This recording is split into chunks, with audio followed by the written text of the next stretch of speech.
2023 is very stacked for video games. We are getting remakes, sequels to critically acclaimed titles, revival of dead IPs, and even a bunch of new original IPs. Out of all those, this is my top 5 most anticipated games for 2023. Now, there's a bunch of other games I want to play that's not going to be on this list. These are just my personal must plays, and the order will be starting from 5 to 1.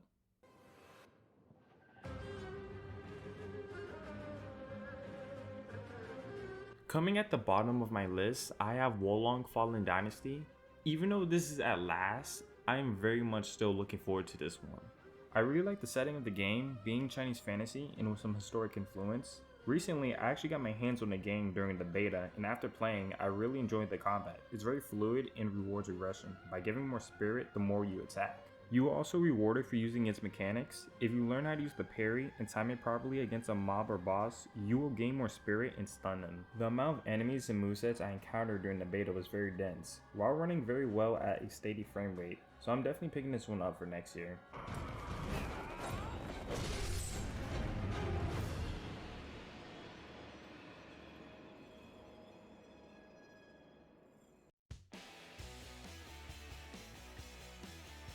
For my number 4 spot, I have Suicide Squad Kill the Justice League. Now, we haven't seen much gameplay from this one, but the gameplay we have seen and how the in-game cutscenes look is looking very impressive. How the squad interacts with each other is so natural, it's at the tipping point where the interactions and dialogue are fun and not actually cringe for once. I am a big fan of the stylized art style they're going with. The world and environments looks colorful and they pop so much. Honestly, I can't believe this is the same team who made the Arkham games, that are known to have dark and gothic architecture. I'm a fan of the designs of the squad from a look and gameplay standpoint. I would say I'm most interested in using Harley, King Shark, and Captain Boomerang. This is also Kevin Conroy's last performance as Batman, and you can call me biased, but honestly that alone sells the game for me. Kevin Conroy is the Batman. This game is being developed by Rocksteady, so I don't have any doubt it will be good.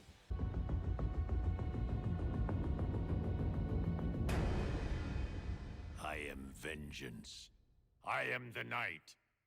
I am Batman.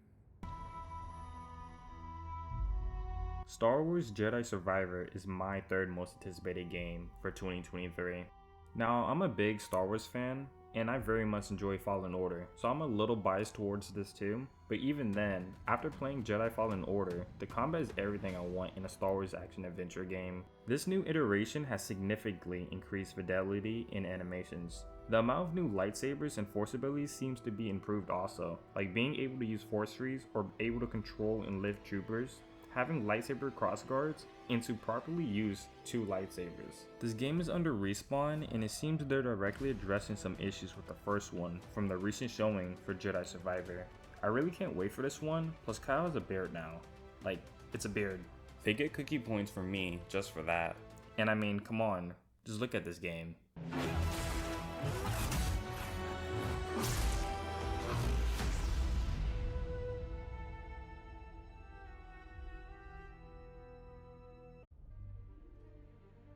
At my number 2 spot, I have Marvel's Spider-Man 2. Seriously, is it really that surprising I have this game so high on the list? Funny enough, I don't really have that much to say about this game. To be fair, we don't have that much gameplay on this one, but judging from the first game and how amazing that was, and the amount of improvements to the web slinging they applied for Miles Morales, I can only imagine how much better it gotten, given they have more time with this upcoming sequel. I've been playing Insomniac's games since forever, and I'm just ready for them to impress me again with their next iteration for Spider-Man. Yes. We will.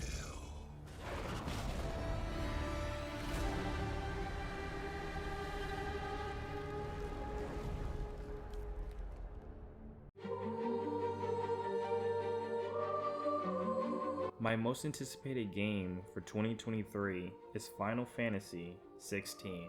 Frankly, I'm surprised myself. I didn't think there would be a game out there I would look more forward to than Spider-Man 2. But every time I see this game shown off, it blows me away. It's like Devil May Cry with Naruto influence, in the sense the Dominus can turn into their summons, almost like Jinchuriki can turn into Tail Beast, with dark gritty medieval meets Final Fantasy. I know that doesn't make sense, but please bear with me. The lore is so rich and it interests me so much that I actually made 2 videos on the game already. Yes, I just shamelessly plugged myself in. The world design is something else. To dense kingdoms like Simbrique, to deserts like Dalmatia, and the volcanic mountains of the Iron Kingdom. There's even war-torn wastelands like Waloed. This game has to be a dark and high fantasy artist's dream. Each kingdom has their own way of going about things and how they handle problems. Some are republics, others are traditional monarchies, and even theocracies exist. It's almost as if all of the kingdoms live in their own world and separate from each other. The character dialogue and voice acting is very good, like I'm talking God of War level voice acting. I heard they got genuine European voice actors and it really shows. The combat in this game looks phenomenal. Me being a longtime Devil May Cry, God of War, and Ninja Gaiden fan definitely helps with that. I know they got the DMC5 combat director working on it, so that already tells me it's in very good hands. I'm really excited to see how this game's story is going to play out, because in these trailers they have been showing, the amount of details they give has so much depth, and I'm really looking forward to how they approach it. I know I've been going crazy for this game for the past couple of minutes, but I mean, just look at the game. The graphics and fidelity is insane. Out of all the games coming out next year, Final Fantasy XVI is my most anticipated game for 2023.